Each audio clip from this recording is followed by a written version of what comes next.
हम पुकार पुकार के बोल रहे हैं सर, आदमी लोग सुन रहे नहीं है। ये तो जादू वाला तेल नहीं है, ये 108 जड़ी बूटी का तेल रहता है। 28 मार्च 2024 ये वही तारीख है जिसकी रात अपराध और राजनीति के गठजोड़ का एक बड़ा अध्याय समाप्त हो गया। उत्तर प्रदेश की बांदा जेल में बंद कुख्यात माफिया और पूर्व विधायक मुख्तार अंसारी का निधन 2024 के सबसे चर्चित घटनाक्रमों में से एक रहा। 4 दशकों तक अपराध और राजनीति के बीच अपनी मजबूत पकड़ बनाए रखने वाले मुख्तार की जेल में तबीयत बिगड़ने के बाद मौत हो गई। माफिया की मौत के बाद राजनीतिक गलियारों में हलचल तेज हुई और इसी बीच मुख्तार के बेटे उमर ने प्रशासन पर हत्या का आरोप लगाया। फिर जांच हुई और रिपोर्ट सामने आई। नमस्कार, मैं हूं आयशा शेख सिद्दीकी और आप देख रहे हैं जागरण.com।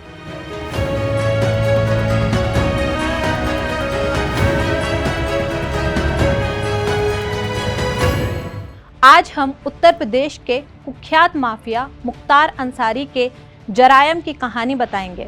कैसे मुख्तार अपराध की दुनिया का सबसे बड़ा बादशाह बना, फिर अपराध की दुनिया से कैसे उसने राजनीति में कदम रखा, योगी सरकार के आने के बाद कैसे माफिया का साम्राज्य एक के बाद एक ढहता चला गया, साथ ही उसकी मौत पर उठे सियासी घमासान और जांच रिपोर्ट पर भी विस्तार से चर्चा करेंगे। माफिया मुख्तार का पूर्वांचल में दबदबा था, जो उसकी मौत के बाद हुए चुनावों में भी देखने को मिला। मुख्तार ने लंबे समय तक उत्तर प्रदेश की कानून व्यवस्था को चुनौती दी थी। अपराध के अखाड़े से लेकर कानूनी दांवपेच का मास्टरमाइंड मुख्तार 4 दशकों तक पुलिस के लिए ऐसी चुनौती बना रहा कि कोई गवाह और कोई साक्ष्य उसके खिलाफ खड़ा नहीं हो सका। मुख्तार की मौत ने उत्तर प्रदेश को हिलाकर रख दिया था। 28 मार्च 2024 को जेल की बैरक में मुख्तार अंसारी की तबीयत अचानक बिगड़ने लगी। उसके बाद उसे बांदा के रानी दुर्गावती मेडिकल कॉलेज में ले जाया गया, जहां डॉक्टरों ने उसकी हालत गंभीर बताई। मुख्तार को पहले आईसीयू और फिर सीसीयू में भर्ती कराया गया, जहां 9 डॉक्टरों की टीम ने इलाज किया, लेकिन उसकी जान नहीं बच सकी। प्रशासन पर हत्या का आरोप भी लगा। इस आरोप के लगने की एक बड़ी वजह थी, मुख्तार ने सुनवाई के दौरान अदालत में आरोप लगाया था कि जेल में उसकी हत्या करने की साजिश रची जा रही है। उसने खाने में धीमा जहर दिए जाने की आशंका जताई थी, जिसके चलते उसकी तबीयत बार बार खराब हो रही थी। इस पर एमपी एमएलए कोर्ट ने जेल प्रशासन से रिपोर्ट मांगी थी। मुख्तार के बेटे उमर अंसारी ने भी पिता की मौत के बाद जेल प्रशासन पर जहर खिलाकर मारने का आरोप लगाया था। फिर मजिस्ट्रियल जांच हुई और सामने आया कि माफिया की मौत जहर से नहीं, हार्ट अटैक से हुई थी। बैरक में मिले गुड़, चना और नमक में जहर नहीं पाया गया था। 29 मार्च 2024 को 5 डॉक्टरों के पैनल ने वीडियोग्राफी के बीच पोस्टमार्टम भी किया। इसमें हार्ट अटैक से मौत की पुष्टि हुई। मुख्तार राजनीति को अपने फायदे के लिए साधने में महारथी था। मुख्तार का जन्म गाजीपुर जिले के मोहम्मदाबाद में 3 जून 1963 को हुआ था। उसके पिता का नाम सुभानुल्लाह अंसारी और मां का नाम बेगम राबिया था। मुख्तार अंसारी 3 भाइयों में सबसे छोटा था। उसकी पत्नी का नाम अफशा अंसारी है। मुख्तार के 2 बेटे हैं, अब्बास अंसारी और उमर अंसारी।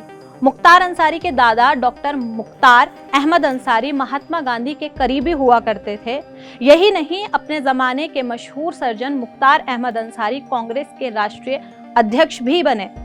मुख्तार के नाना ब्रिगेडियर उस्मान महावीर चक्र विजेता रहे हैं। ब्रिगेडियर उस्मान 1947 की नौशेरा की जंग में शहीद हुए थे। यही नहीं, मुख्तार के पिता भी कद्दावर नेता रहे हैं। कभी मुख्तार अंसारी के घर पर फरियादियों की भीड़ लगी रहती थी। पूर्वांचल में वाराणसी, गाजीपुर, बलिया, जौनपुर और मऊ में अंसारी परिवार का नाम था। मुख्तार अपने खानदान से थोड़ा अलग था। 90 के दशक में ये वो दौर था जब पूर्वांचल में एक नए तरह का अपराध सिर उठा रहा था। रेलवे, शराब और दूसरे तरह के सरकारी ठेके हासिल करने की रेस में अपराधियों के कई गैंग उभरने लगे थे। पूर्वांचल में माफिया, डॉन और बाहुबली तेजी से उभर रहे थे। गाजीपुर कॉलेज में पढ़ाई कर रहे मुख्तार को इस ताकत का अंदाजा लग चुका था। उन्हीं दिनों मुख्तार ने एक बाहुबली मखनू सिंह से हाथ मिला लिया। यहाँ से शुरू हुआ लाशों के गिरने का सिलसिला। उसी दौरान एक कोर्ट परिसर में हुए एक गोलीकांड के बाद एक नाम तेजी से उभरा। इसमें मखूनी के दुश्मन साहिब सिंह की गोली लगने से हत्या हुई थी। कत्ल के बाद जो नाम सुर्खियों में आया था वो था मुख्तार अंसारी। कहा जाता है कि गोली मुख्तार ने चलाई थी, लेकिन किसी ने उसे गोली चलाते हुए नहीं देखा था। सिंगल गन शॉट में कत्ल का यह केस बेहद रहस्यमय और हैरान करने वाला था। मुख्तार अंसारी के खिलाफ पहला हत्या का मुकदमा 1986 में दर्ज हुआ। उस समय उत्तर प्रदेश में कांग्रेस की सरकार थी। मुख्तार पर तत्कालीन कांग्रेस नेताओं का भी हाथ रहा। उत्तर प्रदेश में सरकारें बदलती रहीं, लेकिन किसी ने मुख्तार के खिलाफ आवाज उठाने की या कार्रवाई करने की हिम्मत नहीं दिखाई। दशकों तक मुख्तार का दबदबा रहा। फिर योगी आदित्यनाथ की सरकार बनने के बाद मुख्तार अंसारी पर शिकंजा कसना शुरू हुआ। मुख्तार की ताकत का अंदाजा इस बात से लगाया जा सकता है कि तत्कालीन समय में मुलायम सिंह यादव ने पूर्वांचल में सपा की पकड़ मजबूत करने के लिए मुख्तार को चुना था। 2004 के लोकसभा चुनाव में सपा से अफजाल अंसारी और भाजपा से मनोज सिन्हा गाजीपुर सीट से आमने सामने थे। मास्टरमाइंड मुख्तार ने अपनी ताकत के बल पर अफजाल अंसारी को 2 लाख वोटों के अंतर से जीत दर्ज कराई। हालांकि 2005 में बड़ा खेल हो गया। 2005 में मऊ दंगे ने मुख्तार की पकड़ को कमजोर कर दिया। मुख्तार पर दंगे भड़काने का आरोप लगा और उसे आत्मसमर्पण करना पड़ा, जिससे वो जेल गया। उसके बाद से ही मुख्तार 19 साल तक जेल में कैद रहा, लेकिन उसका खौफ कम नहीं हुआ। जेल में रहते हुए भी मुख्तार अंसारी ने राजनीति को अपने लाभ के लिए साधने में महारत दिखाई। बाहुबली और रसूख के बल पर उसने कमजोर उम्मीदवारों को जिताने में मदद की और खुद भी 5 बार विधायक बना। 1996 में पहली बार बसपा के टिकट पर विधानसभा पहुंचने वाला मुख्तार बाद में सपा के साथ भी जुड़ा। मुख्तार 2 बार निर्दलीय उम्मीदवार रहकर भी विधानसभा चुनाव जीता। राजनीति में अपनी पकड़ मजबूत रखने के लिए उसने कौमी एकता दल नाम की एक पार्टी भी बनाई और अपने बड़े भाई अफजाल अंसारी को सांसद तथा बेटे अब्बास अंसारी को विधायक बनाने में भी सफलता हासिल की। बसपा के टिकट पर 2009 में लोकसभा चुनाव में वाराणसी सीट से भी किस्मत आजमाई, हालांकि वह हार गया।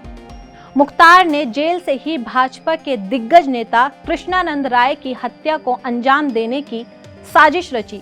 कृष्णानंद राय और मुख्तार के बीच तनातनी काफी समय से चल रही थी। मोहम्मदाबाद सीट पर 25 सालों से अंसारी परिवार का कब्जा था, लेकिन कृष्णानंद राय ने 2002 के विधानसभा चुनाव में इस सीट पर जीत दर्ज कर मुख्तार के किले को ध्वस्त कर दिया। उन्होंने मुख्तार को खुली चुनौती दी। मुख्तार हार बर्दाश्त नहीं कर सका और हार का बदला हत्या से लिया। हत्या में AK-47 का इस्तेमाल किया गया था। करीब 400 राउंड फायरिंग हुई थी। मुख्तार अब नहीं रहा, लेकिन उसके परिवार के कई सदस्यों के खिलाफ मुकदमे दर्ज हैं। पत्नी अफसा अंसारी पर धोखाधड़ी समेत 11 मुकदमे दर्ज हैं। बड़े भाई सिबगुल्ला और अफजाल अंसारी पर भी मुकदमे दर्ज हैं। उसके विधायक बेटे अब्बास अंसारी और छोटे बेटे उमर अंसारी पर भी कई गंभीर मामलों में मुकदमे दर्ज है। मुख्तार का कुनबा भी उसी कानूनी शिकंजे का सामना कर रहा है, जो खुद मुख्तार के अपराध के सफर का हिस्सा रहा। यहाँ तक वीडियो को देखने के लिए बहुत बहुत धन्यवाद। वीडियो पसंद आई हो तो इसे लाइक, शेयर, सब्सक्राइब ज़रूर करें। धन्यवाद।